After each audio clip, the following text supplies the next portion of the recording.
Hello, I'm Jen O'Farrell, Chief Executive Officer of the Crime and Corruption Commission. This week is International Fraud Awareness Week.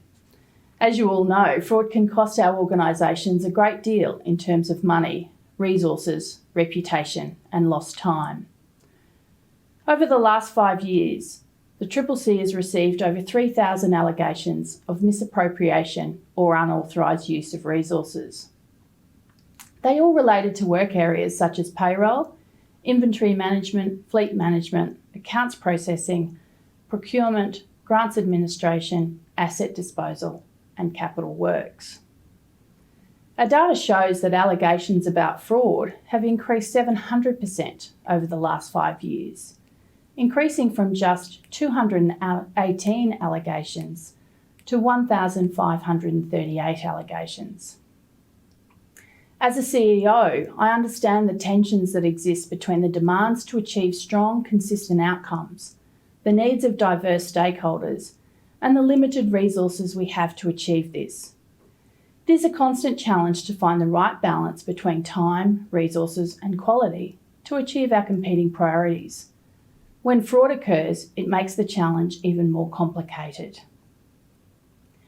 The CCC's experience tells us that fraud investigations are complex, time-consuming, and expensive to run. Even where the suspect is charged and successfully prosecuted, it is unlikely that you will be able to recover all of the funds taken. For example, you might recall the Tahitian prince fraud of $16 million on Queensland Health.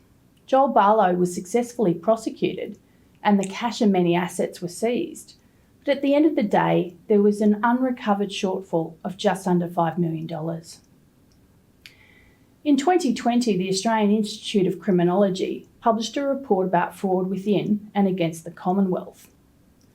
The report did not deal with all frauds against Commonwealth agencies, only the most harmful frauds caused by internal and external actors. The value of these frauds over the 3-year period to June 2019 totalled $335 million. The value of fraud in 2018-19 alone was enough to pay the salaries of 439 staff for 5 years on an average salary of $68,000. The Queensland Audit Office report on fraud risk management, published in February 2018, says that 40% of frauds in Australia take place over a 5-year period before being discovered. We should all be concerned by these numbers. The lesson has to be that it is far better to prevent fraud from happening than it is to investigate it. With this in mind, I'd like to turn to some practical solutions and suggest options that may assist to detect instances of fraud and reduce the likelihood of fraud in the future. Based on our experience, there are 2 key areas within agencies where benefits can be gained by providing them with an expanded responsibility to identify fraud. These key areas are procurement and internal audit. Firstly, a properly resourced procurement function will assist you to reduce the likelihood of fraud over time. Secondly, your internal audit services represent significant potential to assist you identify and learn from instances of historical and current fraud activity. Understanding how fraud occurs provides opportunities for continual improvement and information about how to prevent future frauds. Our investigations have revealed that both procurement and internal audit need to have clear authority and direct lines to report suspected wrongdoing. We have seen numerous instances where some procurement officers and internal auditors did not feel empowered to report suspected wrongdoing, did not feel they had the authority to make continual improvement recommendations in the areas of policy and procedures. Professional judgment was clouded because of their working relationship with those involved in the wrongdoing. It is important that all staff have a clear understanding that any form of wrongdoing must be reported, regardless of who is involved.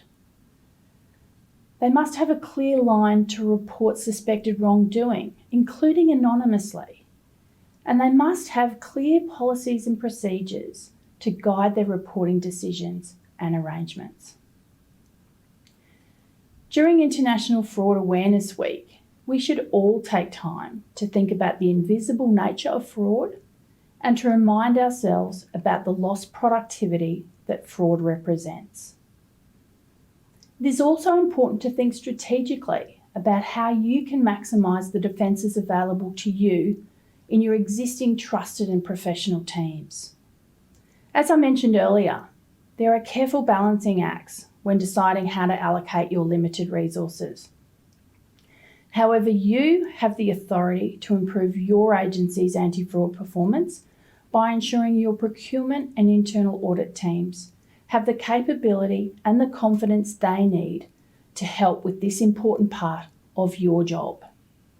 Thank you, and I wish you well with your International Fraud Awareness Week activities.